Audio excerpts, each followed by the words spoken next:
The following production is intended for entertainment purposes only. We are not legal professionals.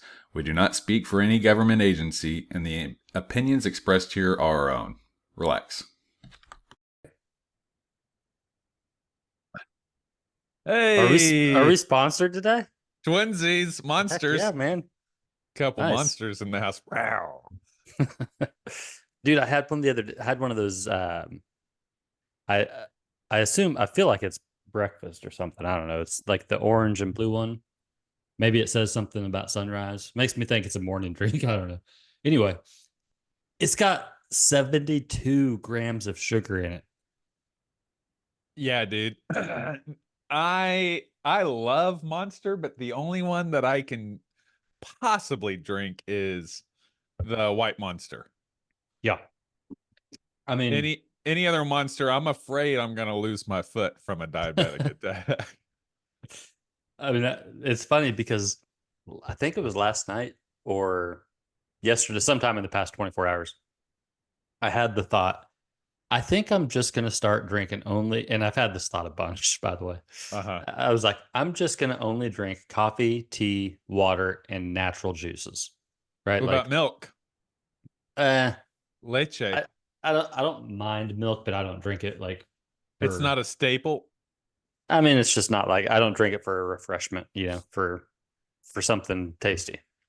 I think I have to have milk every night or I might kill someone Really? at night. Yeah, but that's just my own Hmm. thing. Well, so anyway, within the past 24 hours, I was like, I'm only going to drink natural juices and I'm just going to start eating healthier. Um, well, here it is, not quite 7 o'clock, and I'm already halfway through this bottle or this can of Monster that has It's good for you. who knows what any of these chemicals are. Vitamins is what it has. Yeah. Got your Check out that sugar er, count. that's all that 0 matters. gram. That's Yeah. yeah, that's the stuff that I look for. Ni- Um Niacin, that's good for you. B3. 250% of it. I mean, according to them, they don't know how much you're supposed to have. They don't know what's 400 100% for you. 490% of my B12. Yeah, according to liberal propaganda. That's Maybe that's that's why it makes my forehead tickle.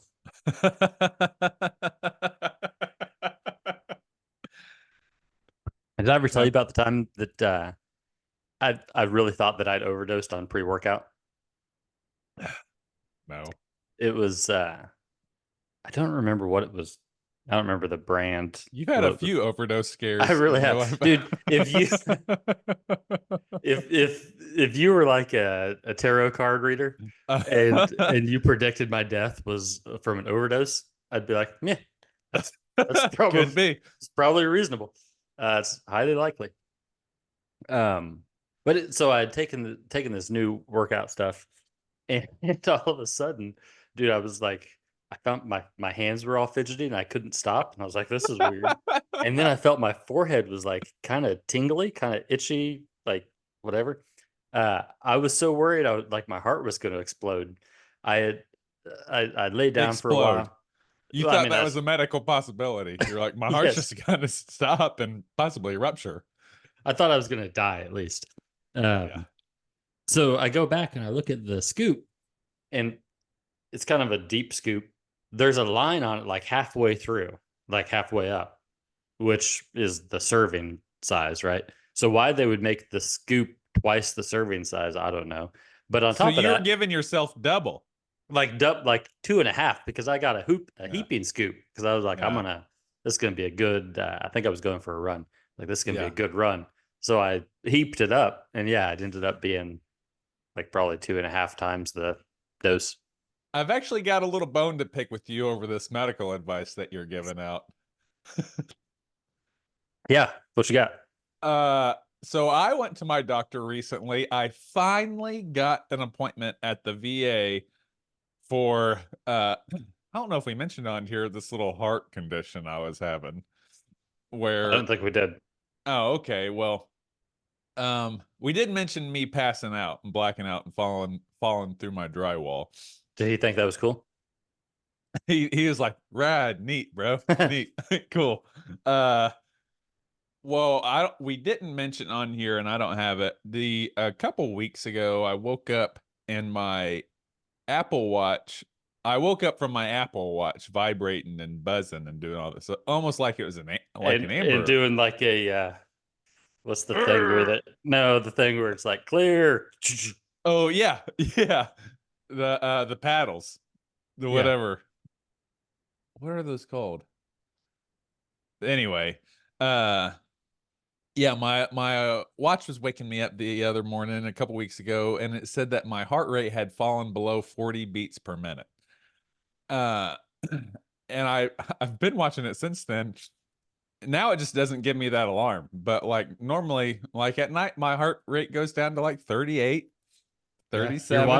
Your watch is like, look, dude, I told you. If you're not gonna Yeah. do it, if you're not gonna make any changes, then I imagine my watch is like smoking a ignore me. cigarette. Like, look, I'm trying. I'm just trying to keep Right. them on time at this Right. point. But so I scheduled an appointment with my VA. My wife was freaking out. Combination of me blacking out and falling through my house drywall, and my or my watch telling me that my heart rate is low. And if you look it up, if you look up the normal heart rate, it's like 40 to 70, something like that, is a normal resting heart rate. But then if it like 39, so 40 is normal. At 39, they're like, go seek immediate medical attention. I'm like, I think there's some gray in between there. But yeah, I started having like 38, and everyone's like, you have to go to the doctor right now. I'm like, pump the brakes. Um I schedule an appointment. Even when I call to schedule the appointment with my doctor's office, they're like, yeah, what are the conditions? I was like, I passed out the other day. They're like, that's not that big. What else? I was like, What else you got? and my Apple Watch told me that my heart rate was below 40. And they're like, you need to go to urgent care. I was like, relax. It was like 38.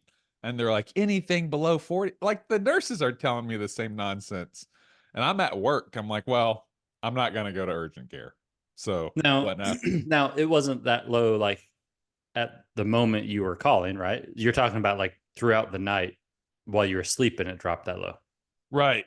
Okay. Right. I think just getting vertical makes your heart rate get above 40. Well, I mean, I'm the reason I ask is like, why are they so worried about what happened last night?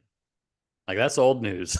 We're And moving actually, forward. when I called him, it was like 3 days afterwards, because I I don't know what it was, but it was definitely a thing where like I made the conscious decision to not call the doctor's office on the day that the day, pardon me, as I take a big rip for my herbal vitamin pack. Well, I was curious, and I don't want to steal your thunder, but I'm just curious if is this going to end with the doctor suggesting you rip a vape and Monster at 7 o'clock every morning?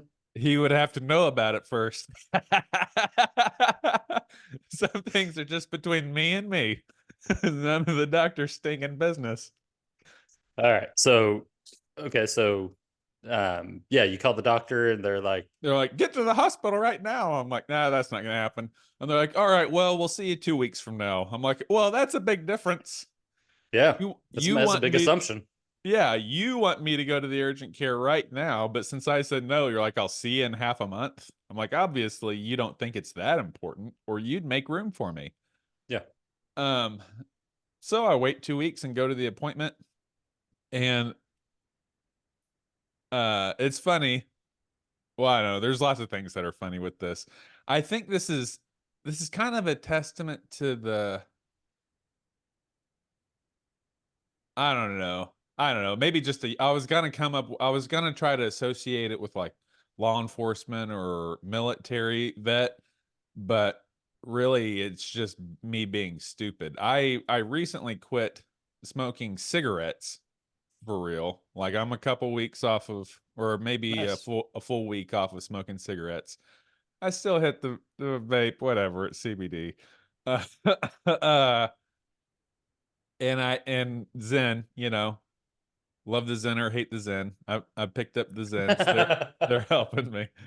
Uh, anyway, I go there and I tell the doctor, I'm like, hey, yeah, I'm not smoking anymore. I don't tell him about my energy drinks. He never asked about the energy drinks, so what he don't ask, I don't tell him.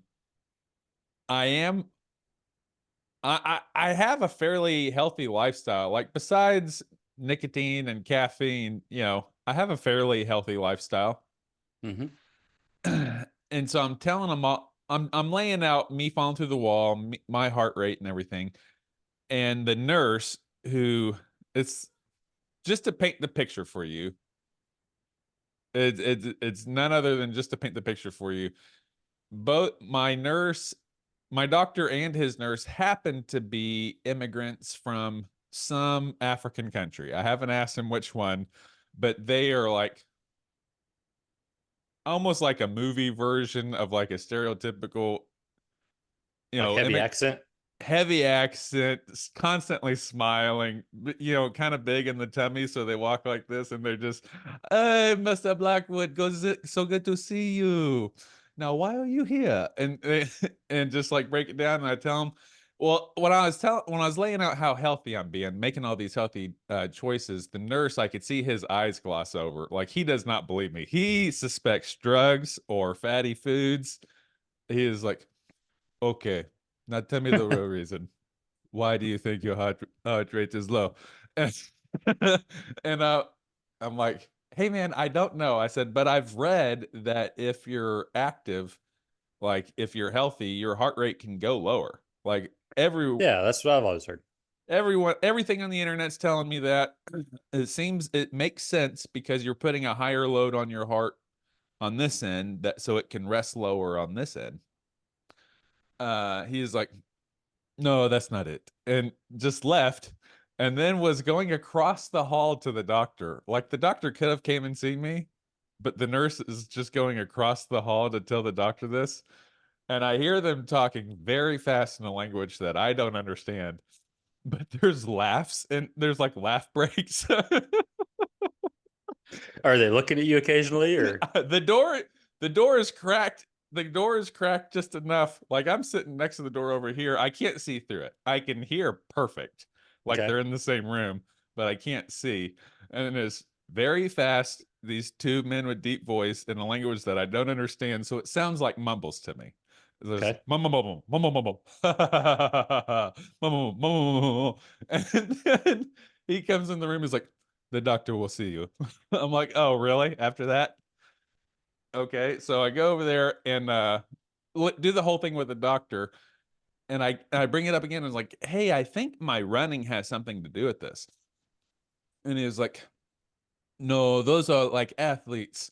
He was like, how much are you running a day? Or he goes, how much do you run in a week? I was like, I don't know, but when I do run, it's like 5 miles at a time. It's like an hour at a time, usually 6 miles or so.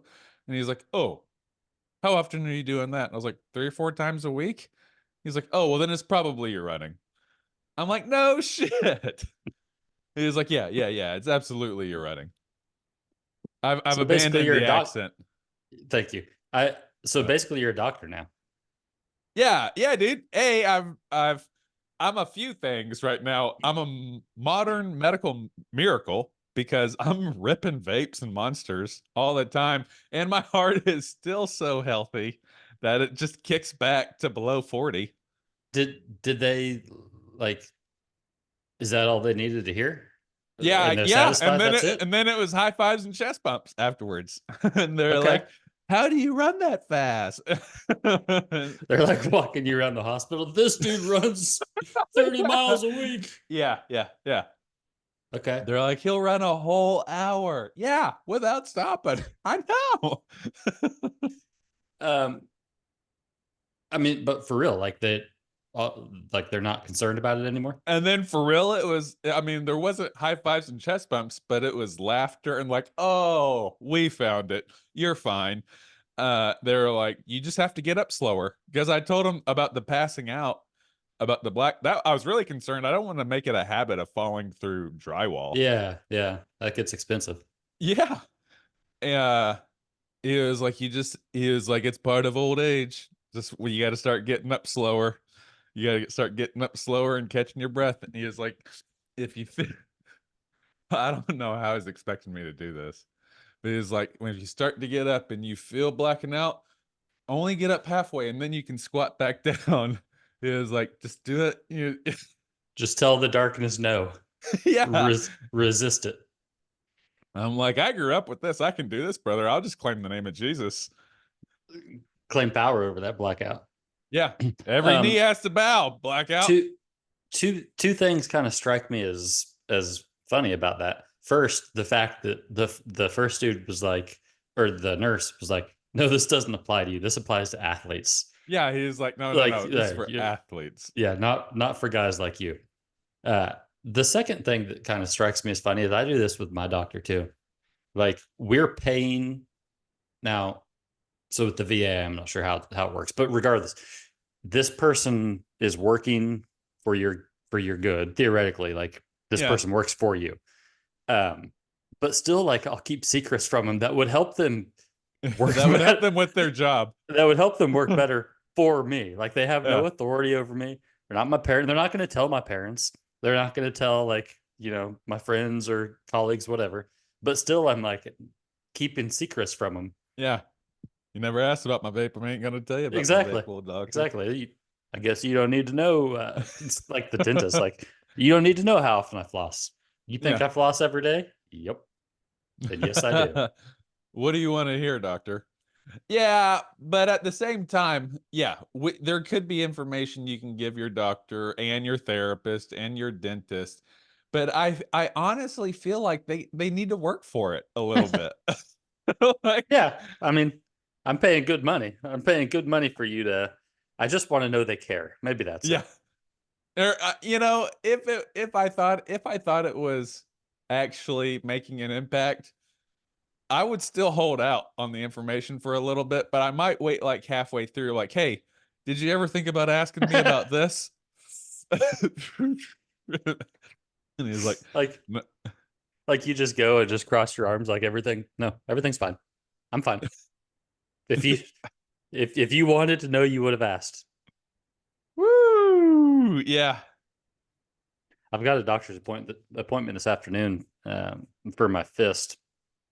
Remember when I punched that tire? Too many fist bumps? Oh, dude. But so, since pretty much COVID.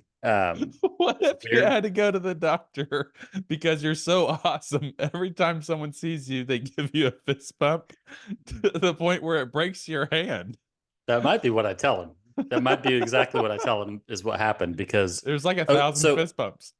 So, like, it's weird to shake hands now. Like, you never know, are we doing a fist bump? Are we doing a handshake? Yeah, you just kiss people.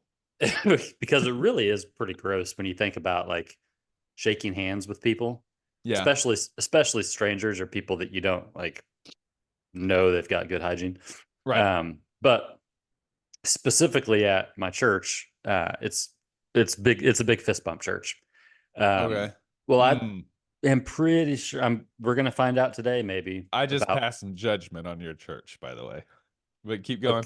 Okay. Well, there's a couple different types of fist bumps that need to be discussed. But anyway, like, people fist bump. Well, I can't fist bump right now because it really hurts. So I either have to go in like this, like on the side. Oh, or hammer fist. That's a hammer fist.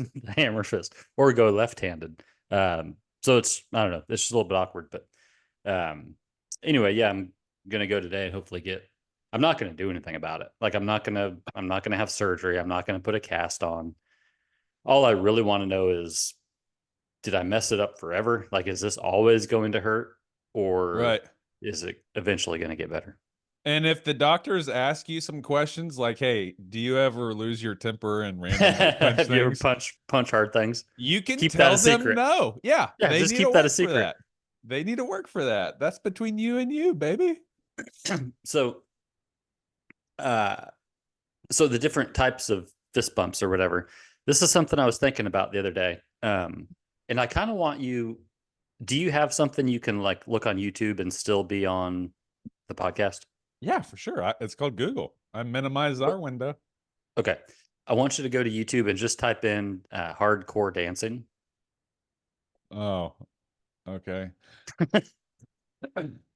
I do have to mute it. Like I can't share my No, screen. that's fine. And I That's can't fine. play. Now, once you get there, I just want you to pause it. And I'm going to set this story up. Hardcore dancing. Okay. Okay. You So- just knew exactly what it was going to be called. Well, that's just a thing. So a couple weeks ago, I went up to Kansas City with my buddy Justin, and we're going to see this concert that, like, it's hardcore. Hardcore is what it's called. It's the type of music. It's like it's a genre of metal, kind of comes out Holy of shit. punk into metal. But so at these shows, there's this hardcore dancing. Uh-huh. And honestly, it's a giant violent mosh pit. violence is kind of the key. Like that's the thing. Like you are going to get hit, kicked, pushed. Yes. Or cartwheeled into, like, or cartwheeled into. Yeah. So we get down there, and I'd never heard of these bands, but whatever. We're going through, it's in Kansas City. We're driving through Kansas City, and we're driving through like the legit hood in Kansas City. And who are you with? My buddy Justin. Okay. Here from Okay. in town. But there's not like your kids are with you or anything. No, yeah, just me and my buddy. Okay. So you're getting ready to throw down, going through the hood. Through the hood. Find yourself on Martin Luther King Jr. Boulevard. I'm just there are different levels of hood, right? In Atlanta, for sure. You know, in Wichita, in Kansas City.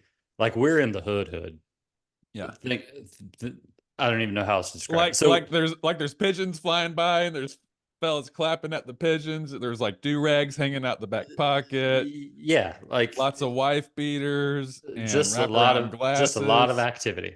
Yeah. Thinking I feel like we shouldn't lots of young men just happen to be standing out on the corner. Just congregating, just having a good time. Talking about life, politics. And what's happening. You notice that they're all watching you. Like man, they're all real curious what we're doing. What are these middle-aged white dudes doing rolling through town? Yeah, that's a good question. That happen to look like cops. So here's what we're doing. We're rolling through town, and then we end up in like this industrial area, a place you might drop a body. Like it's weird. It's actually perfect. It's pretty close to the stadiums. You can see the light from. I think I know the area you're talking about. Do you? I think so. Okay. Because there's a couple sketchy places around the arena and stuff like that in Kansas City. So that's the neighborhood we're in. Where this specific area is like maybe 2 blocks. I think it's just a block of. There's like dilapidated buildings. Yeah. Like with the smokestacks halfway falling down on these buildings. It's just like, what is this place? Like, what was it ever? Because it's just in a weird spot. But anyway, so this concert That's the dark side of capitalism is what it is. Well, whatever it is, it's a lawless place.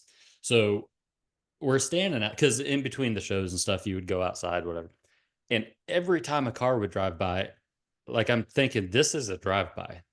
Like the whole area is about to get lit up. Because cars, so either one, this is going to be a drive-by, or two, well, that's a stolen car. Yeah. Just because I'm telling you, it's like people are like doing drugs and stuff out in front of, like, you would be clutching your pearl necklace if you happen to be wearing one while you were driving through there. Yes, you would be clutching your pearls. So that's roll the windows up. That's the scenario. That's the environment of this concert. So then we get in there. It's a real small venue. And I'm standing next to a dude that said, I think his shirt said "Make homicide legal" or something like that. Sweet.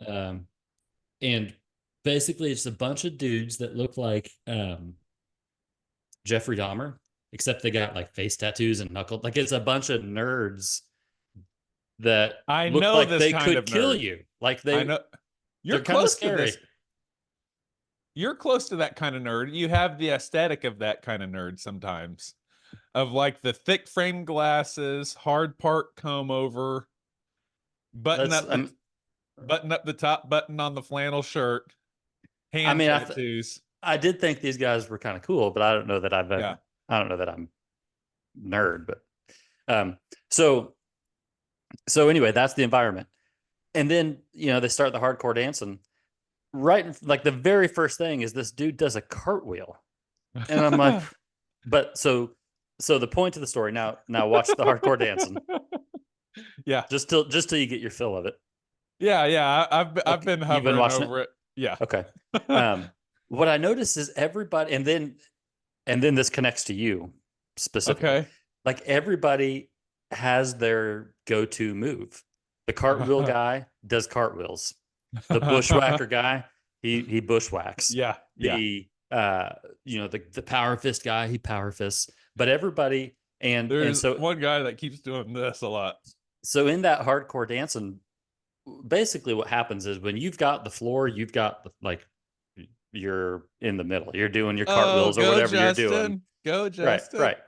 And then somebody else will come across and maybe they'll collide. Maybe you kick somebody in the face on the side, whatever. But and what you're communicating is I'm so hardcore with this music that I don't even care that Justin is punching me in the head, or is it that I'm just so tough because this music has me so motherfucking amped that we're just fighting. The thing is that I can't justify hardcore dancing. It's so stupid. I hate it because it ruined moshing. Like it used to be a mosh pit and everybody's together, like, and you're just throwing elbows. This is why I don't like mosh pits. But moshing, and not anymore because I'm old and broke down. But when I was younger, that was fun. But the whole like just throwing fists, like spinning back fists and roundhouse kicks, like that doesn't sound like fun to me. Yeah, what is the appeal of just getting so charged up? We're like, let's just beat the hell out of each other. I don't know. I mean, so I get it. Again, I get it like in close quarters. I just don't dig. I see like the baby version of this, which I have participated in, is when everyone is just so packed, so tight around a stage, and you all happen to have your arms up and you're like, yeah, and you're jumping up and down. You can get some elbows in the head and in the face when you're doing that. Yeah. That one's cool. That one's fine. Yeah. But when it transitions to purposefully throwing some bows and some knucks. But one of the things that's kind of like, there's like an unwritten rule, there are expectations. Like in the middle, people are just flinging fists and feet and elbows, whatever. But when you get to the edge, like you really need to slow it down, right? Yeah. Well, there was one, I would call him a kid. He's probably early 20s, that hit somebody in the face, and dude didn't like it. So like they're like straight up violence, like punching, fighting. But really like that. So the whole thing is kind of centered around violence to some degree. But then after that fight was over, the singer from the band was like, y'all got a small scene up here in Kansas City. Y'all need to make up, blah, blah, blah. Anyway, the point that I was making, because then I saw your 40th birthday video and you were dancing, and I think you were doing like this or something like that. Yeah. And I was like, whether it's the hardcore concert or this dude on his 40th birthday, everybody's got their go-to move. So yours is this. Yeah. Bushwhacker's gonna bushwhack. Yeah. Cartwheel guy's gonna cartwheel. And even I guess just like, so my signature move is just kind of my head, right? Like that looks like almost like an oval, like a long oval. That's about all you're gonna get out of me. I like that. So so the lead singer is, everybody get your hand. No, I'm not doing it. Clap it. Nope. This is all you're gonna get from me. Oh, really? And that means you're doing a good job. Wow. Wow. What about in church? Did you ever get like turned up in church? No. I used to sing back. I used to sing whatever. and Just probably participating and singing, you thought was something. that was something. I quit doing even that. Oh wow. You Yeah. just stand there like with a Jocko Willing face the whole time No, I mean, with a I'll scowl? I'll I'll usually sing in my head. Sometimes I'll hum. Um, And you're clapping and no, no, hands are maybe in my pocket, maybe firmly to the crossed. side. Not, and it's not that it's not on purpose. Elbows It's ain't just leaving the ribs. No matter what. I'm not like protesting or anything. But that's weird because when I was a kid, like I said, even into my late teens, I was in the crowd surfing and stage diving and moshing and all that. But now I So like to be on the fringe. I like to be on the very edge to where uh-huh. I can keep people in. And there's a little bit of a risk of somebody might push you in. So there's kind of Oh. some excitement or whatever, but you're not like signing up for the race, I wanted to ask you about the psychology of this dancing in these mosh pits, because I could tell whenever the two fellas were on the edge and got to actual fighting, it seemed like did anyone try to break that up? Was that like Um, not approved of? I mean, they casually tried to break it up, but I think everybody was kind of watching. I think everybody was aware of this kid, that he was being too reckless. And I think that that's kind of like in hockey when you've got an enforcer. Yeah. Like if you're out of line, you're going to get dealt with. Okay. And Okay. that's essentially what happened. So this kid probably isn't going to be. I mean, maybe he'll be as reckless at the next show, Yeah. and he'll probably get his ass kicked at the next show. But Okay. yeah, like Okay, so this was like a sanctioned violence, almost like a that cultural, that like was it my was. perspective. Like I wasn't going to stop it because he came real close to hitting me a few times. Yeah. So this kid needs to be dealt with. Now we're not talking about like, You're not trying to give him a concussion. You're not trying right. to give him brain damage. Yeah. Just teach him a lesson. Yeah, go rough him up a little bit. Okay. Okay. Well, that's a super violent experience. Yeah, and I think that's probably how I would describe it. Is just kind of violence to music, which is Yeah. interesting because it's not like, I don't know, if I think of violent music, I would think of more like metal and hardcore is different. It's just a different thing. It's a different genre. I would think of like black metal, like um And by I the don't know. way, do you know the author Ryan Holiday? He's the author of this is so weird, of all the Daily Stoic stuff. Oh, I know I who just that is, happen to but have this by me. Isn't that crazy? I huh. just happen to be thinking about that. You Yeah, I know know who who he he is. is? Yeah. Yeah. He had he had a podcast or a video that I was watching last night, and he mentioned Iron Maiden as the greatest heavy metal band of all time. So I just want to let you know that I am right, vindicated by some other people, that Metallica, Iron Maiden, Megadeth, those bands are metal. Mm, they Period. used to be. They used to be. I mean, And that's kind of no. weird. That's kind of weird that there was a time when like Pantera, or at least from in my world, Pantera, Slayer, Megadeth, like that was as heavy as it got. Dude, oh well, okay, okay, It okay. that I'm not it's saying that they're as heavy as the other crazy stuff that's out there now, Yeah. but they Yeah. are definitely metal. They're heavy metal. Dude, I just the mean, distortion in the I'm music. in the same way that you could say that like Chicago is rock and roll. Like Yeah. maybe Maroon Is 5, no, uh, okay, no, no. like it's But not. is Aerosmith rock and roll? Let me ask you this. No, Aerosmith is garbage. But they are Aerosmith is rock and roll. no, no. I would call Loving an them pop. elevator. I would call them pop rock. Pop rock. But yeah, no, I would not call them rock and roll. Okay, well, I think most people would. I think you're wrong on this. I can Well, tell. broad is the path. Broad is the path that leads to destruction. I mean, I can most tell people. what your face was saying just then. You were like, "Well, most people are wrong." Yeah, 100%. Yeah. Okay. I got no problem with that. Yeah. All right. Well, I was vindicated by Ryan Holiday that How were you vindicated by Ryan Holiday? because he said that Iron Maiden was in Oh, his opinion, the greatest heavy metal band of all yeah. time. And while I don't agree with him, I do agree that they are heavy metal. Yeah, they were heavy metal. To the hills. Speaking of heavy metal, now these guys aren't metal. No, I'll take that back. I'd say they're still pretty heavy. I saw Striper Saturday night. Do you remember Striper? I'm not too familiar with the repertoire. I remember I can see the shirts. I see the shirts in my head. I just don't know their music. You never listened to him as a kid?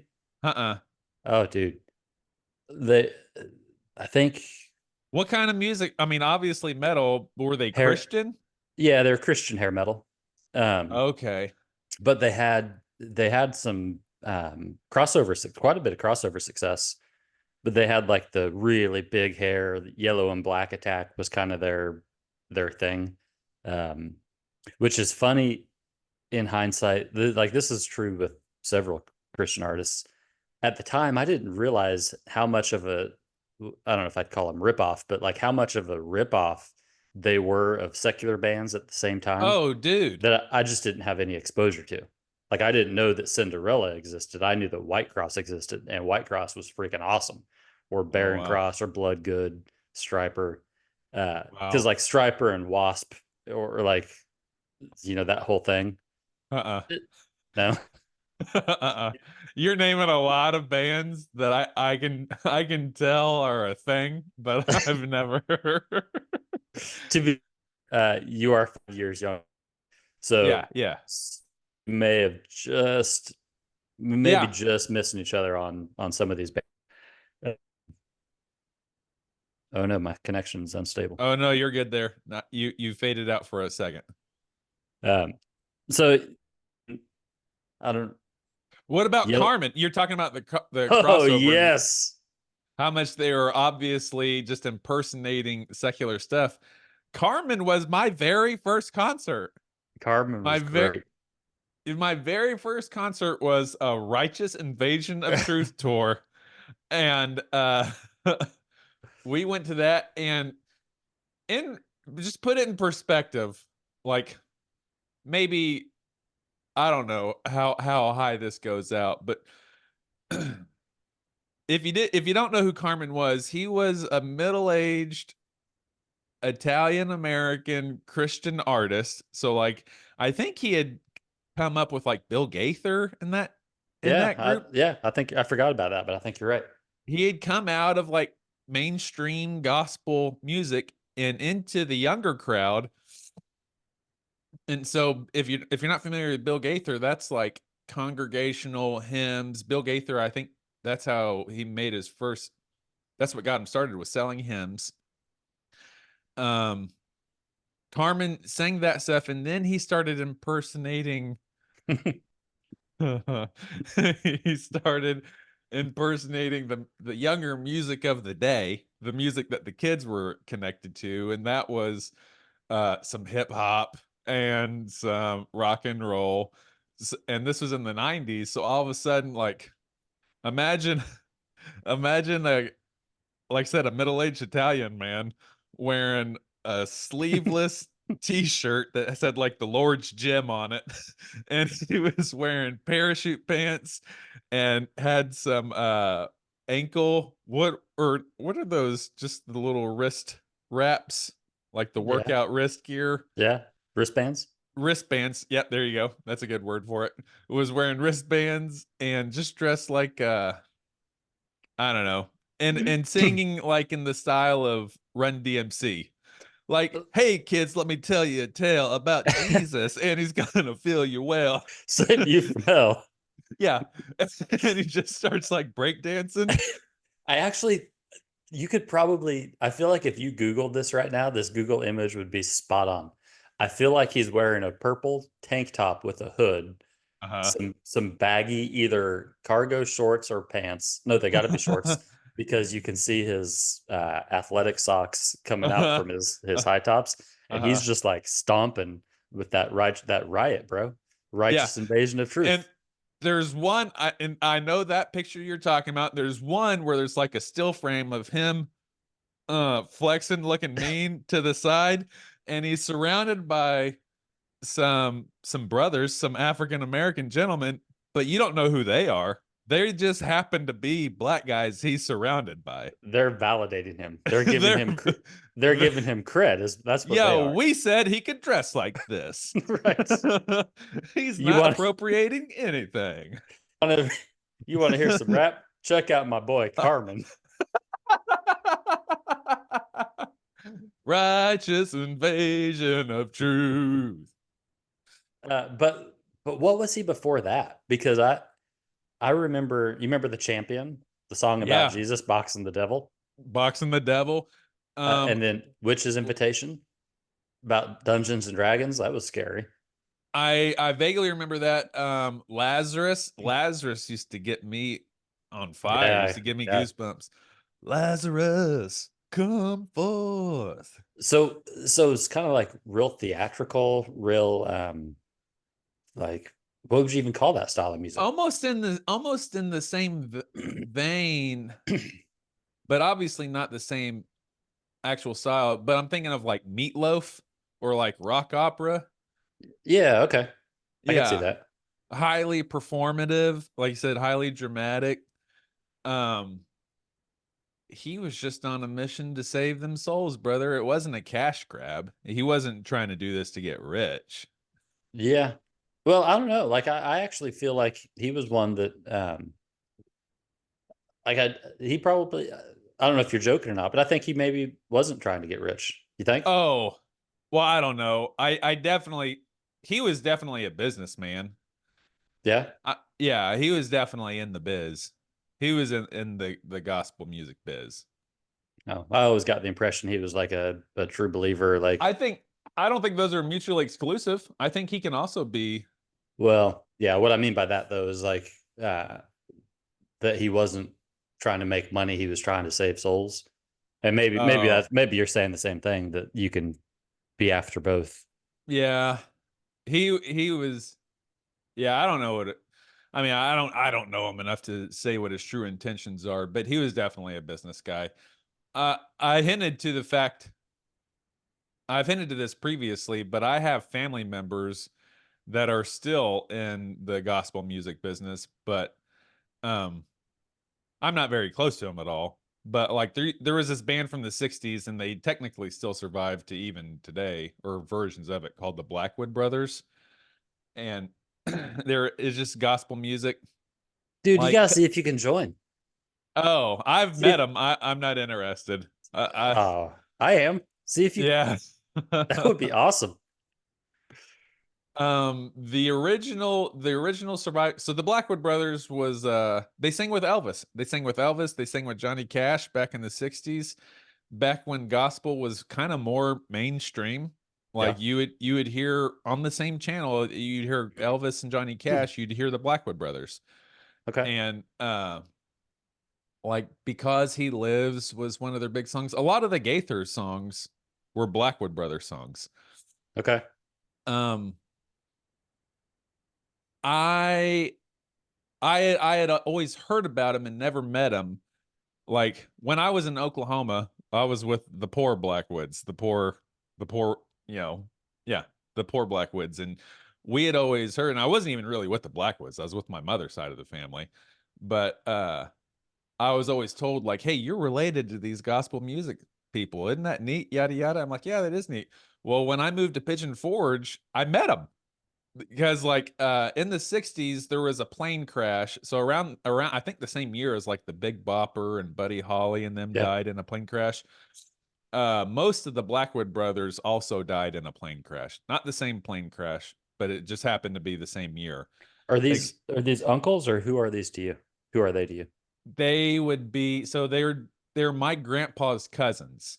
So I guess that we have the same great grandpa, Okay. something like that. Yeah. They're my grandpa Blackwood's first cousins are these Blackwood brothers.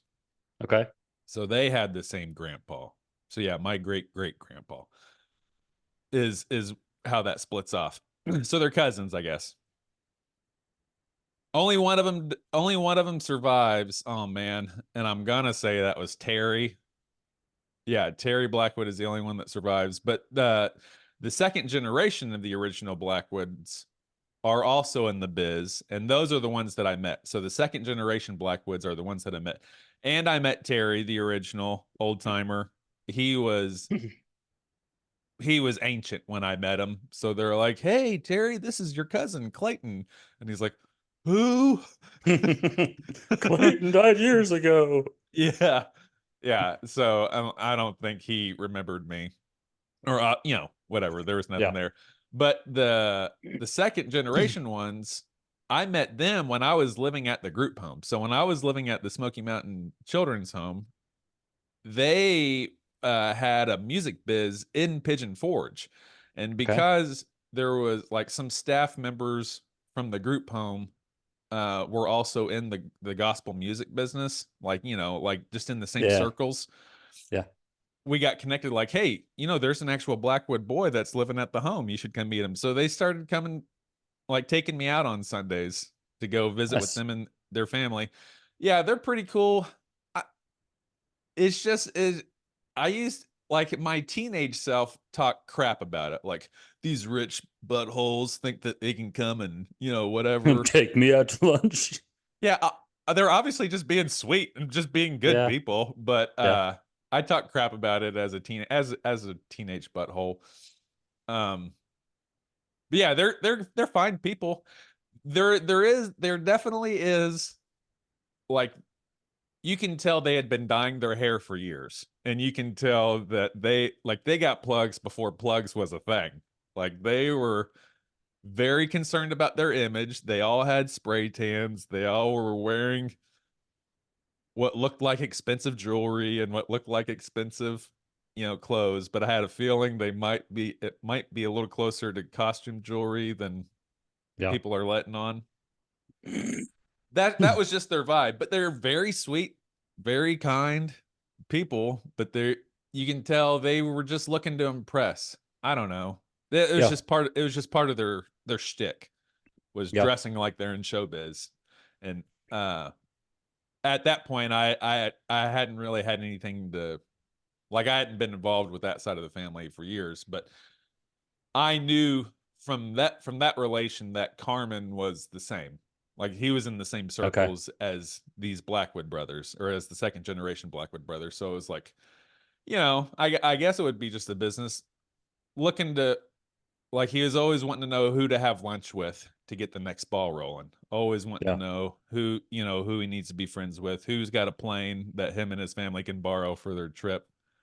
Yeah. Just that kind of That's stuff. that's kind of a weird obviously I don't know the culture and probably not as well as you do, but it's kind of the gospel, maybe Southern gospel thing. Like when I went to a year Bible college in West Virginia, and we went to part one of the rules is you had to go to church. And so we went to this church in Crow, West Virginia, really, really small town, a really, really small church, probably maybe 25 people I'd forgotten attended. this about you, that you went to Bible college. Yeah, dude, in West Virginia. Yeah. Uh, Probably 25 people, and 12 of them were from the school. So it's a very small congregation, very old congregation, like probably 70s, 80s. But one of them had a son that played piano in Nashville. Like he was the connection to the gospel music scene. Um, and he would come every so often. They would come for like sing along Sunday Yeah. where he would play piano. But he was like, I mean, when I say flamboyant, Mm. like I don't even know how to describe it, because it's not that he was like, I don't think he was gay, but he was just like so fancy, right? With This is like such his a boomer description, by the way, a boomer problem that, like, I can I see so many younger eyes rolling as you're saying this. I mean, I'm not criticizing the guy. I'm just saying that he can't. So it's a mining town, right? Yeah, yeah. I Like, know that populace well. okay. And this dude shows up in like a white suit and he's got like, he's, Perfect hair. so I think what I'm trying to say is he would have looked like a superstar to this group of people. Yeah. And I'm like, what is going on here? Like, it's just weird that somehow this represents success. Hey, this is my grandson, Jimmy. I don't know what his name was. Jimmy, Yeah. he's from Nashville. Everybody's Jimmy the excited. Heartbreak Kid. We got this is a recording artist. It's like a big deal. Yeah. And he probably in that circle, maybe he was cool. I don't know. But the whole Southern gospel shtick. Yeah, that's definitely a common thing. It's so funny because it's weird thinking about like that is he gay question. I remember like just thinking about these conversations that we all had like in the late 90s and the early 2000s about these people. We were obsessed with people's sexuality, and now like I'm talking about myself. Now I'm thinking like why did you care? Like I used to Yeah. have conversations with my friends about like, hey, do you think he's gay? Do you think I mean he kind of seems like it, he kind of doesn't. But like lots of those conversations. That was a common thing. We're like, hey, he's a he's the FAG. You know what I mean? And that was just Yeah. we were almost obsessed with it. Now I'm like, why did you care so much back then? Um, but that way of dressing was very common for the Nashville and for the gospel music. Someone who's still pretty close to me came out of the gospel music world, and I was thinking where I'm gonna take this conversation and this path, because like this person's still in my life. Came out of the gospel music world when he first came into our scene in Tennessee. We all had the same question, and it's what's funny is now that's the farthest thing away. Like, oh, obviously he's not gay. He's just in the showbiz. Like he's showy. He's kind Yeah. of almost flamboyant, but he's just like he's performing arts kind of kid. Right. That's how. And but we all had the same conversation. Like, hey, is he kind of, you know? Yeah. And now I'm like, why did you care? Who cares? Yeah. I don't know.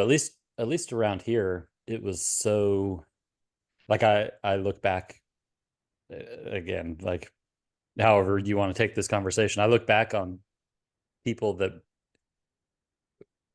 back then it was a question, it was a conversation. Yeah, And it like, always was. yeah. But I think that it was just so in the That, closet. I mean, like so hidden that I don't know. I'm not sure why we cared. I think it was a weird cultural thing too, but well, I don't know. But I imagine like there is this weird cultural pressure like under the surface, because it was weird that there was laws about sexuality, but it wasn't weird to people back then. Like when those laws were made, thinking like in the late 1800s and early 1900s, when these laws were made, obviously it was normal enough for them to pass the law. Like the majority agreed with it Yeah. at that time. But putting our perspective on folks from back then, it just seems weird. They're like, why were there laws governing people's sexuality, which means that like the rest of normal people had to like be on the lookout for it almost. Like, hey, A tip line. hey, I don't know if you need to know this, but Charlie puts a lot of extra mousse in his hair. And it doesn't seem like something from or something that someone from Wichita would be doing. Yeah. I'm So not saying. I'm I'm just just saying you might want to look at it. you might want to check it out. Put a camera, see who he takes to bed at night. Like that's so weird. Man, I what do you I was gonna ask, what do you think is gonna be something in the future that we're gonna look back on? But I don't we're not even totally out of the woods with sexuality yet. I was gonna say what's something that we would look at on like we do sexuality now. but it's still weird. It's still something we talk about. Well, I think, and I think one of the things that we're going to look back on, at least I mean, I look back on it even now, is like discipline, the way we discipline our kids. Like, Oh yeah, you know, man. I think that probably by the time our kids are parents, for somebody to say, you know, that they beat their kid's ass or that they, Yeah. you know, to spank, I don't know that it will be looked down on necessarily, but it'll be like, what? Like it'll be just so far out of the. I was gonna say that me and you are the generation of parents. You like 5 years ahead of me, maybe. Or no, our kids are about the same age. We're the generation of parents that at least hit the brakes on straight up child abuse. Yeah. Because Yeah. kids from our generation got abused with physical things, and it was not an issue. Yeah. I mean, well, I think it is. Yeah. It is an issue, but like I agree with what you're saying. Um, our kids, that just won't exist, I'll bet. Yes. Yeah. But it's weird because it was like half, like, I mean, up until the kids were probably like 4 or 5, it was still kind of a normal thing in our house. And then all of a sudden it's just like, yeah, we're not doing that anymore. But even that wasn't like a conscious decision. Like, Yeah. we didn't say we're not going to spank. It just all of a sudden just You can tell it's not as effective. It's not effective. Yeah, it really isn't. And it seems like at a point you're just abusing your kid because it's not changing the behavior. No one likes it. Like they don't like it when you do it. You don't like it when you do it. It's not changing the behavior. Eventually it's just like, hey, let's find something else that works. Like, Yeah. can we just, can I just talk to him? Hey, son, look at me in the eyes. Stop moving 1,000 miles an hour and jumping off of every piece of furniture I have. Right. So what else? Um, Man, I don't know if this is ever going to change because but just because it's always been part of us. But I was thinking religion, like how, like the separation between church and state that's a very, very thin separation in a lot of instances. And just, I don't know, the religious weaving into culture, but I think that's always going to be there. I was thinking that maybe one day we're going to look back on like how dependent on religion we were, but I think that's always going to be a human Yeah. thing. I think that's connected to humanity. Like, I don't know if that's necessarily a cultural thing, but I think Yeah. that I think that the way we see religion will be completely different. Like I don't know that. I think it's very likely that most churches will be like an all faith kind of, Oh, like like a, a yeah. universalitarian or whatever that is. I kind of picture, I don't know if this is true, but I kind of picture like a chaplain in any environment, military or whatever, like Yeah. represents kind of all faiths. They may have their own like specific belief, but they preach to everybody kind of thing. I would bet Um, that's probably going to be the. Almost as like an office paid for by the government. That's how it is Yeah. in England.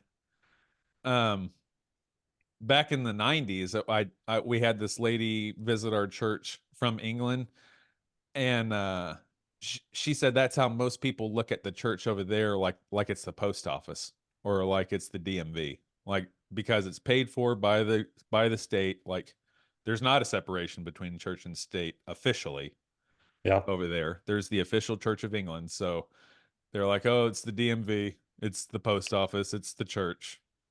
That's how it Yeah. is over there. I can see that universal facilitator in that kind of role. Yeah. I don't know though if in America, I don't know if I think institutions in general are going to be like, they're going to look way different.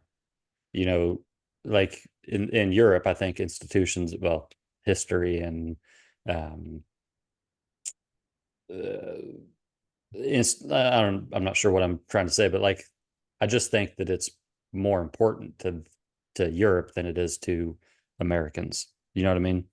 Like the history and the culture and the I'm looking for a specific word. Uh, the history and the culture of what? Their history and culture, their Oh, institutions. Like I just think that yeah. like I can see how like a government church Yeah. would work there because that's like just our lineage and that's our family Yeah, and kind that's of our like the whatever. monarchy. Like they've normalized this thing that is very not normal to us. Like that is Yeah. still strange. Yeah. And Eh, so I just think that our nature is just to throw off constraints and to like get rid of tradition to Uh-huh. still like as humans we value tradition, but I think as a culture we value progress and Yeah. you know the new Yeah. thing. Yeah, almost in like I might have even mocked this before, but I think I'm almost I appreciate this view now, and it's almost a part of my personality, or it is, which is looking for what we have in common more than what separates us. I think, like in religion, I think God, is just a word that we use to put on this undescribable thing. But I think my personal belief is that the God is the God of all the big tested, tried and true old religions. He just revealed, she revealed herself differently, to different people in different cultures and different times. Um, I feel like there's a same version of that in just the human experience. Like, I think the the goat farmer in Pakistan is actually has a lot more in common with me than Fox News wants me to believe, than CNN wants me to believe. I think me and him are almost having the same exact experience, just manifested in completely different ways. Like Yeah. he's having arguments with his wife. They're having financial worries, except maybe it's they're not calling it their tax problems. Maybe for them, it's how are we going to survive on this much, whatever Hmm. the thing is. I don't know enough to make that good comparison. But, and the woman who lives down in the Amazon rainforest in this uncontacted tribe, I think our experiences are actually a very much more, we have a lot more in common than you would think on the surface value. So in that Yeah. way of progress, I think is good and right. But there's almost like this cartoonish version of it, which is what you see on CNN or MSNBC of the blue hair holding up a rainbow, which is fine, but it's just the image, holding up a rainbow cardboard in the style of a Palestinian flag. you know, Yeah. like that I mean part seems a little much. I think that progress is good. Like we should be progressive. We should appreciate and know our history and know Right. our know where we came from and know what has worked and what hasn't. And what I think is 100% true is that we're all throughout history, we're all basically made out of the same material. Yeah. Like we have the same maybe different goals and different ways of achieving those goals, but at the end of the day I just don't think that we're that different from first century Rome, you know. Yeah. And so like I think that we should continue to try to progress and evolve and become, better than we've talked about this, that our job is to be better parents than our parents were, and Yeah. our kids' Absolutely. job is to be better parents than we were. And it just kind of shows in like how things evolve in society. And Something that I hope we look back on like that, and I think just right like you're saying, is the war on drugs. I hope eventually we turn a corner on the war on drugs. We're like, whew, that was a crazy 60 years, wasn't it? yeah, Because they had the same exact fight, but you can also say it was very different in a lot of ways. But the prohibition of alcohol, the prohibition of alcohol lasted some number of years. Like it wasn't a short-lived thing. It was enough to get the whole crime like the whole crime syndicate really was fueled by the prohibition Hmm. of alcohol, because that's where they, like Al Capone and them, started making their money. How long was that period? Do you know? I don't know, but I do want to look that up because I know Al Capone made his money. The Kennedys made a lot of their money, like the first generation of Kennedys. How long was the Al? Oh boy, my phone probably thinks I'm having a stroke sometimes by the way I talk. From 1920 to 1933, so a 13-year prohibition. Okay. Uh, so it wasn't a short-lived thing. It was more than a decade. Yeah. My grandparents were alive at that time. Yeah. When we were out in Tennessee, there's obviously a bunch of talk about like moonshine and the rum runners and all that kind of stuff. Uh-huh. It's weird to think that it wasn't that long ago, Yeah. you know, Yeah. but Less than 100 years ago. it's so completely normal to us. Like I just can't imagine that it would be illegal to drink alcohol or to have Right. alcohol. And I think that's kind of what you're saying, is that you hope that there comes a time when people are like, that doesn't even make sense. Why would you not just make your own decision? Yeah. Why can't you? I mean, it seems like to be truly free, you have to have autonomy over your body. You have to be able to make decisions about your body to be a completely free person, Yeah. which includes what you can put in it. So I think morally that yes, that we should end the war on drugs and we should just figure it. Now I don't. There's more to it than just that, Yeah. but I just don't think that. I don't think that it'll ever. I don't know that it will ever happen. I think there's Yeah. too much. There's too much industry. There's too much uh, politics. There's just too much involved in it. So do you think, I mean, how do you, like, what does your gut tell you would happen? Like, not, not what you, I guess, intellectually believe, but what does your gut tell you would happen to, like, people who are addicted to the hardcore stuff? I'm thinking like methamphetamine and opiates like heroin and fentanyl and all this stuff. If everything became legal, because that's what my ideological goal would be, is just for everything to become legal and let the market work itself out. Do you think these people would be able to regulate? I don't know if I don't know. Do you think like all these addicts are going to be able to, like, now go to a dispensary and buy this stuff and carry on with their life now that they don't have to steal to pay for, well, maybe they still do have to steal to pay for their addiction. Man, I think that. So I think that the first thing that would happen is I want to say that the price would come down, and so maybe they wouldn't resort to crime, or they wouldn't resort to whatever they got to do But to where is this get going to it. be supplied from? Is this still going to be all the Mexican stuff? Well, I mean, even as I say that, I think about like all Or are of we going to the start making it here? well, you think about all of the like dispensaries like so even in Wichita, um, marijuana is still illegal in Kansas, Uh-huh. but just yesterday, I like Central and maybe Hillside. You see these places all over, these dispensaries all over the place that have like marijuana leaf, and you can't, from the outside, you can't distinguish them from what you would see in Colorado. Right. In Kansas, it's the Delta 8 and 9 stuff, but I don't know that it's less. I don't know that it's cheaper to buy that than it was, than it would be to buy just regular weed. So the argument is always, if you legalize it, it'll get cheaper. I don't know if that's necessarily the case. Well, So I know that's not the case based on the 1998 price of weed that I had experience with. It was yeah, Delta 8 is well, much more expensive now.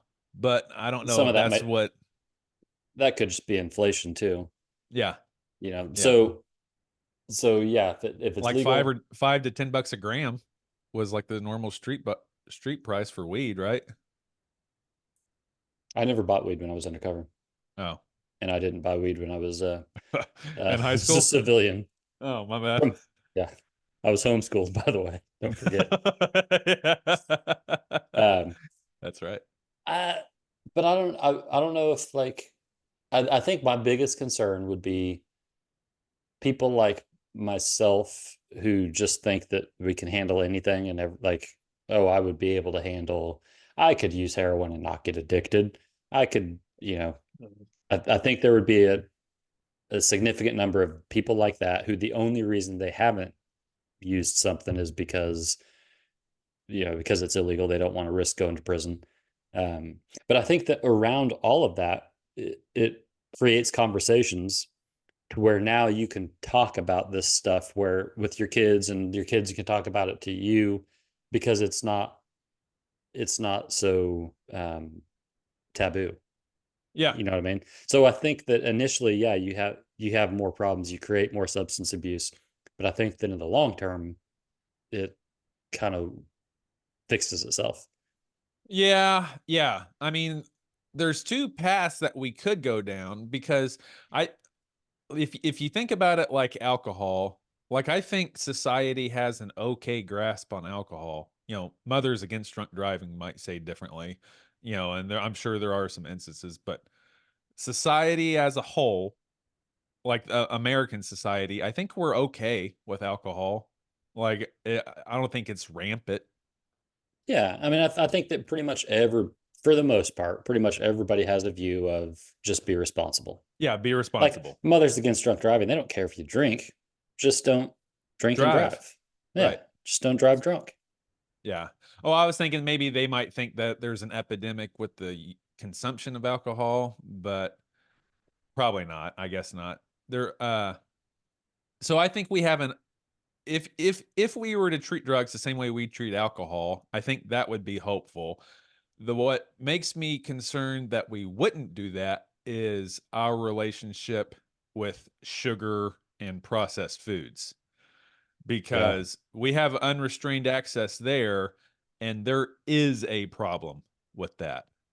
Like, maybe the biggest health crisis, maybe our kids or their kids are going to look back at our time and be like, can you believe they're putting all this junk into their body? I mean, it's just what we started with 72 grams of sugar in that Monster Energy drink. Oh, Now that's what I that's was not going to normal. say. There's a lot of people who listen to this that are like, maybe don't know, maybe has never visualized what a gram of a powder looks like, but it's like a packet of Equal. Yeah, that's a gram. Yeah, a It's a packet of gram. Equal. Imagine 72 of those. Yeah. But and so that's extreme, sure.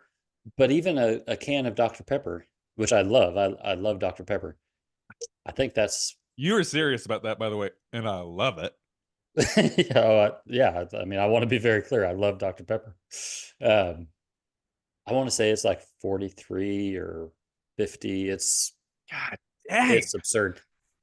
But like it's we're addicted to it. And Yeah. that's a staple of our diet is Yeah. sugar.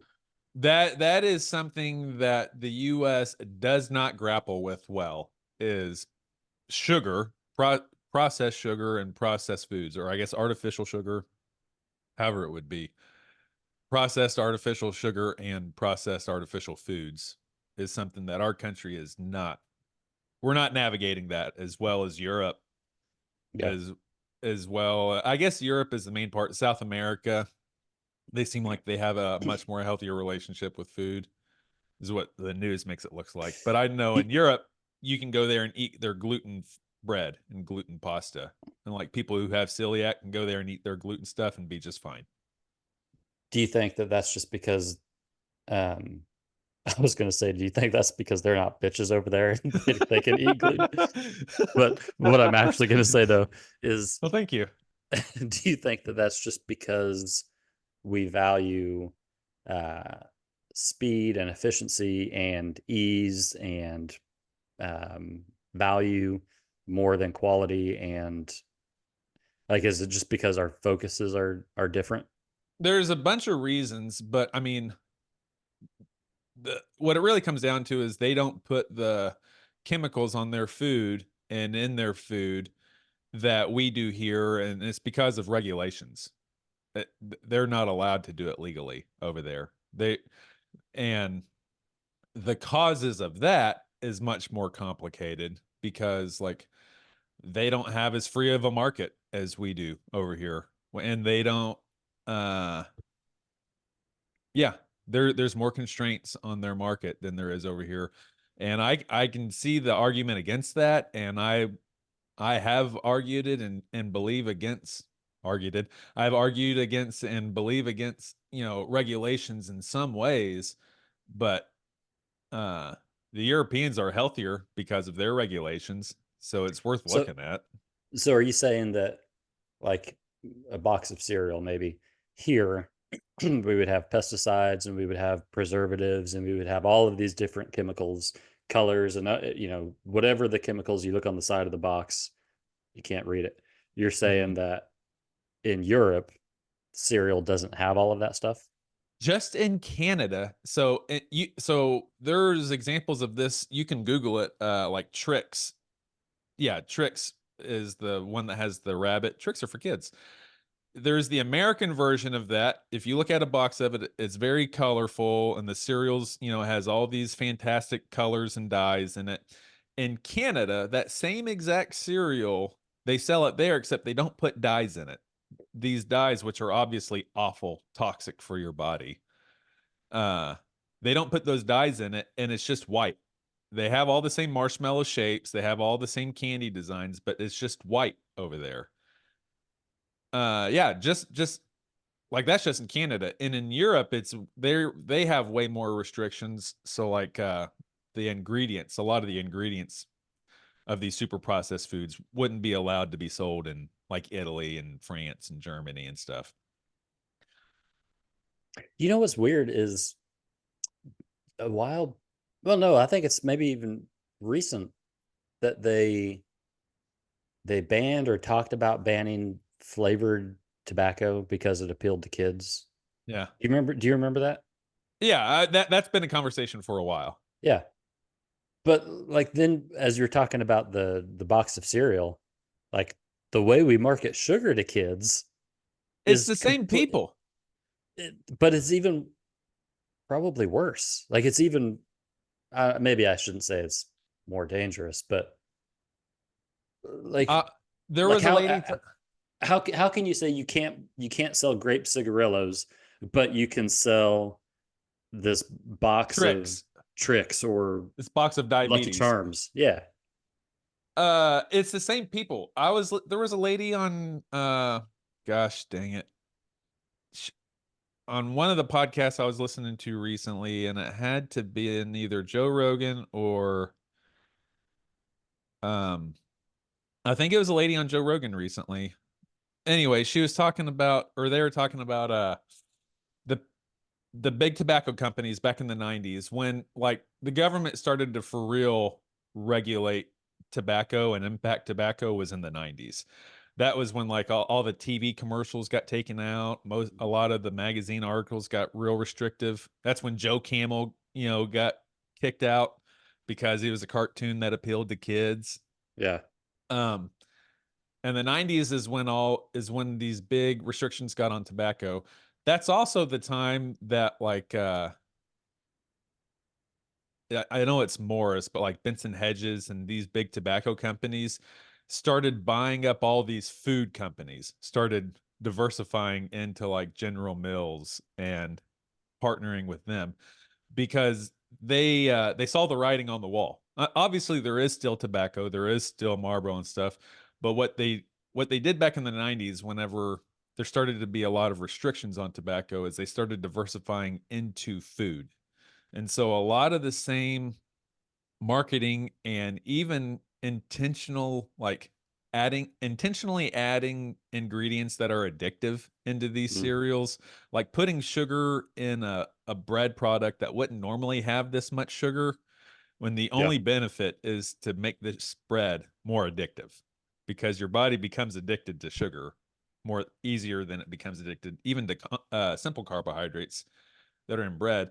They started doing these same things from tobacco that they put into food. And that's when they started adding like these glyphosades to make it last extra long, to protect it against the herbicide that they're spraying all around it, to make the soil bare and rotten where it can only grow their genetically modified crops. Dude, that's terrifying. It's awful. It's terrifying on a couple different levels, but on, like maybe the biggest is that Philip Morris cares, like they have as little concern for what you eat as they do for what you smoke, or for, Yeah. you know what I'm saying? Like you can't now. I if you want to smoke. Sure. Like I'm all for your right to do so, but like if you think that Philip Morris cares about your health, Yeah. like nobody would say that. Everybody would say, well, no, they're just out to make money. Yeah. That's the same company that makes and sells whatever bread, whatever the packaging may say, that it's healthy or that it's raw. Like I'm trying to think of the non-GMO, like organic. all that's organic was the word.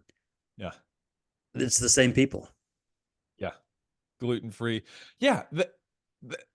And I mean, and it becomes obvious when you start talking about like the conspiracy stuff that we were talking about last time, or even not at the way high up level, but just at the human nature. They want us to run a successful business. At the end of the day, they want to feed their family, and they want to buy the boat, and they want to go on a vacation, and they want the summer house. And they've got shareholders. Yeah. And their shareholders have this same exact thing. And in order to do that, we're going to have to move some more product. Well, Justin, how can we move some more product? I need you to think about this. How about we add more sugar? That's it. Yeah. Can we make it a cartoon? Yeah. Can we get them hooked as 2-year-olds? Ooh, can we do it before then? How about if they're hooked in vitro when they're in their mom's belly and they just come out on the tap? Yeah, let's do it. Yeah. So, man, is that something that maybe that's something that we'll look back on? And I hope so. I hope so, because like although they are making money in the European markets, like you can tell there's not as many, even though there's a lot, there's not as many McDonald's in Europe as there is in the United States, because we consume that a lot more, because it's just baked into our culture. We would be a lot healthier if it wasn't, obviously. I mean, yeah, poor diet and sugar and heart disease is what killed my mother. It's what killed my grandparents. It's what's killing a lot of the American population. What killed my dad. Yeah. Sugar and heart disease is it's personal against me. It should be personal. It's probably personal in some way for everyone. They don't struggle with it as much in Europe and in Africa and Asia as we do here, because they don't allow it. They don't allow that junk in their food.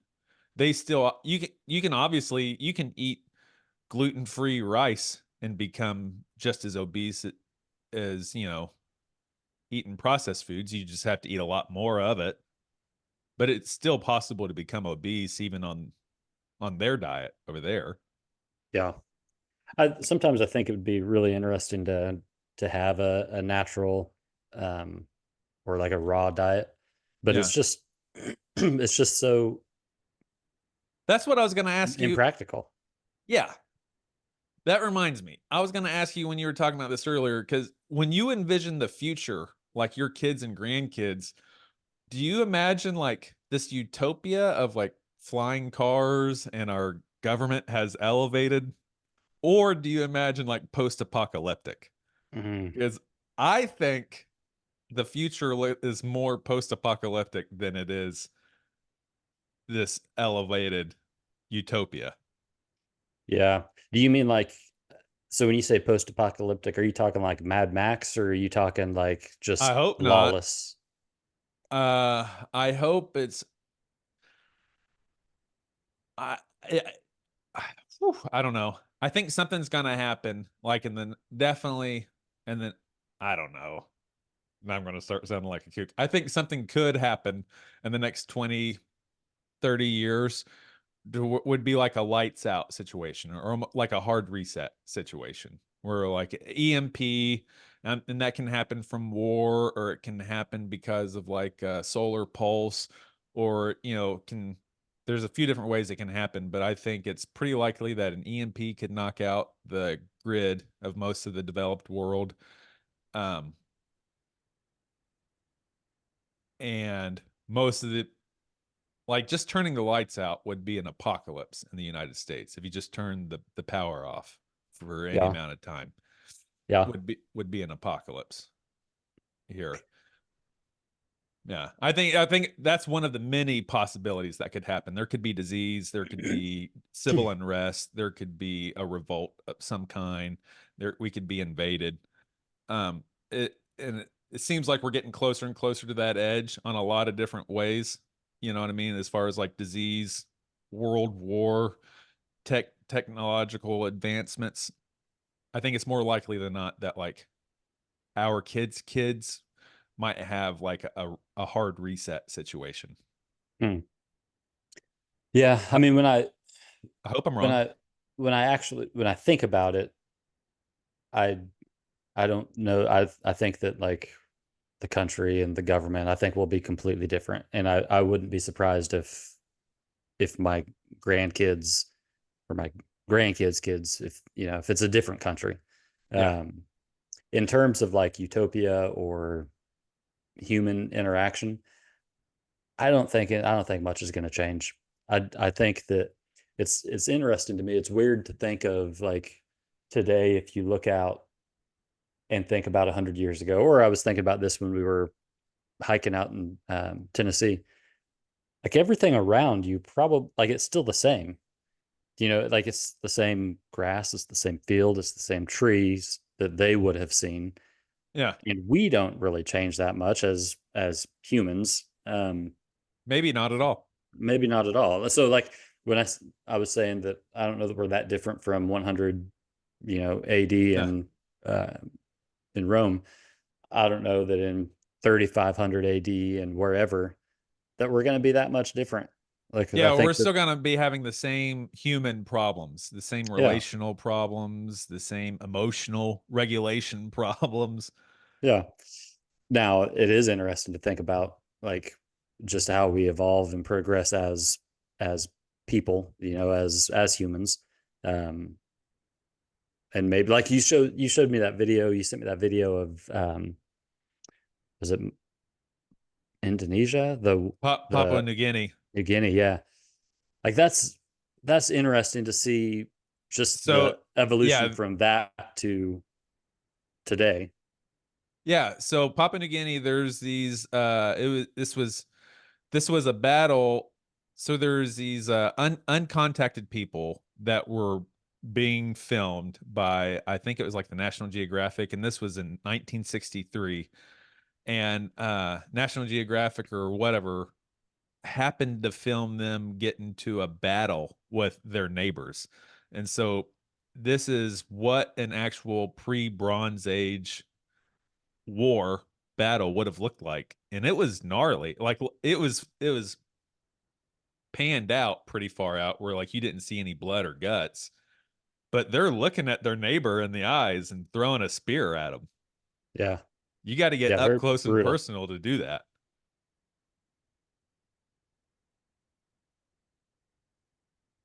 But yeah, they were having the same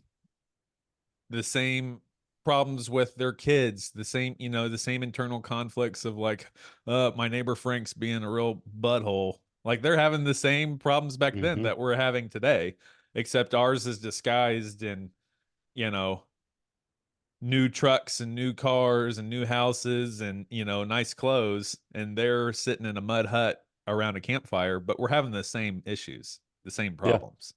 Yeah. Um, it'll be interesting to see like from a technology standpoint what's different. I saw I saw a dude the other day. I wish every now and again, it's actually pretty often, I'll I'll be in a situation and I'll think, man, I wish Margaret was here. I wish my daughter was here so like we could look at this situation and laugh. Or I wish, you could see this. I saw a dude. That's how my birthday was. Yeah. Yeah. I saw a dude riding do you know what, like a one wheel? You A seen those? unicycle? No, it's weird. It's a big tire. Like a skateboard. It's kind of like a skateboard, but it's got the wheel in the middle. Yeah. So I see this dude cruising down the road and he's wearing his knee pads, elbow pads, helmet and everything. But he's Nerd. wearing like sleeves to an otherwise sleeveless shirt. So it's like these sleeves are pulled up to protect like your forearms from abrasions or whatever. But he was just like he looked so futuristic. He looked like a complete dork, but still so futuristic, cruising around the corner, with I think he might have even had sunglasses on or something. Like he looked like you would have thought 2020 would have looked like in 1990. Yeah. Yeah. So, when like you think, Back to the Future, what they thought it was going to like be. he's riding his hoverboard, he's listening to like portable music or whatever. He's got his cool looking sunglasses on. He could have even had his VR goggles on and yeah. So like it'll be interesting to see what that looks like. But in terms of how we relate to each other, I think will be basically the same. It wouldn't surprise me. I hope like the way less dramatic version of what I was talking about of like there being a hard reset. I hope what it is just like something like the government has to be reorganized and the society is otherwise functioning. Maybe there's some growing pains, but like maybe the government has to be reorganized. Maybe the country even changes its name from United States of America to United, Corporation of North America or something like that. Like, I hope it's just that, but that would obviously be pretty dramatic and, a level of change. I hope it doesn't. I hope it's not the lights out situation. I hope it's not disease or war or something like that. I'm just fearful of that. So that's what I always think about. Yeah, when it comes to like grandkids and especially great grandkids, I'm thinking, man, I hope that it's not like that. But I got about 10 minutes before I have to jump off. That's but fine. do you think that like in a lights out scenario, does it necessarily have to become, I think it will, but does it have to become violent and like how long do you think before it turns that way? Like how long can we minutes in some situations. Imagine so? Imagine this happens, and this is just a micro, but imagine this situation. Two people get in a car wreck in an intersection, and this happens to be when the lights go out. So you get out, hey butthole, this is your fault. Hey, no, butthole, this is your fault. Someone starts to call 911, except the phones aren't working. There's no signal, and there's nothing going on anymore. Just that scene is going to lead to chaos. Like now these people have to get home. And this is 2024. They could be 30 miles away from their house. And maps are down, Maps are down. Your card's not working. Do you have water? Do you have shoes you can walk in? Are people going to be looking to take what you have? Do you have something to protect yourself against the people that are going to be desperate? My mom is having a diabetic attack. I need something to drink right now. I'm going to go into the 7-Eleven and take some orange juice off the shelf. Everyone's grabbing everything off the shelf. Yeah. So my first thought was that people are going to be like, so that car accident situation, it's not going to take long before you realize, hey, there's something going on. Like this car accident is the least of my concerns. Like I'm not trying to fight this dude. I'm going to go about my business. Sure. That's my first thought. But then you look at looting scenarios. And I think that probably shows that I'm not going to say most, a handful of people aren't going to take the high road and go collect themselves. They're going to say, hey, there's free TVs, there's, liquor, whatever. Like it's just going to be a mob. I could see that happening. And now what if those people have a real bone to pick? So like, what if there's a civil unrest element too, of like, a cop killed a kid and got caught on camera, or you know what I mean? Maybe whatever the another version of it is this time. Yeah. Or just that Maybe this is someone the got story. elected. Yeah, someone got elected and we think that they stole our election and we're not going to let that happen. Yeah. You know what I mean? I think maybe it's a little bit difficult for me to grasp just because of where I live, in Wichita, and then also being out in the county, out Yeah. with space. So it feels like it wouldn't be as wild. But if you just go into, central Wichita, I can imagine that it would be pretty chaotic pretty fast. Yeah, it could get hairy.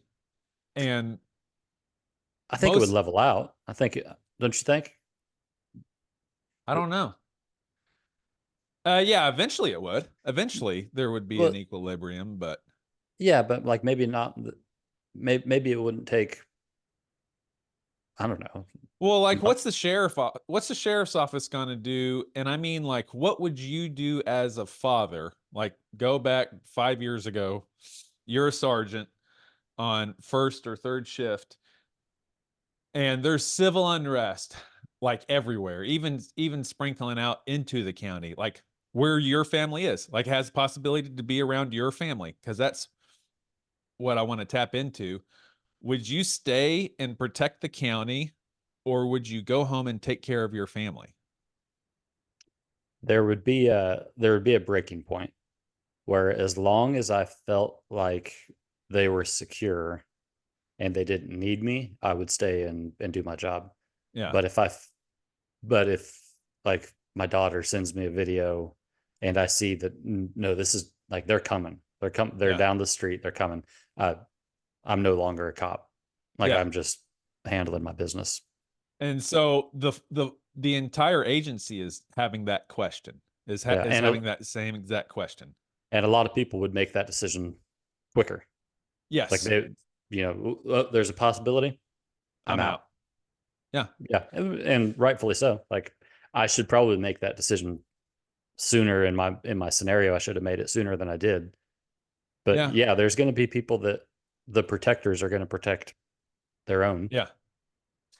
Yeah. And so everyone is having that same exact conversation at all levels of the government. So like there is going to be some people that are 100% committed that stay with the government come hell or high water.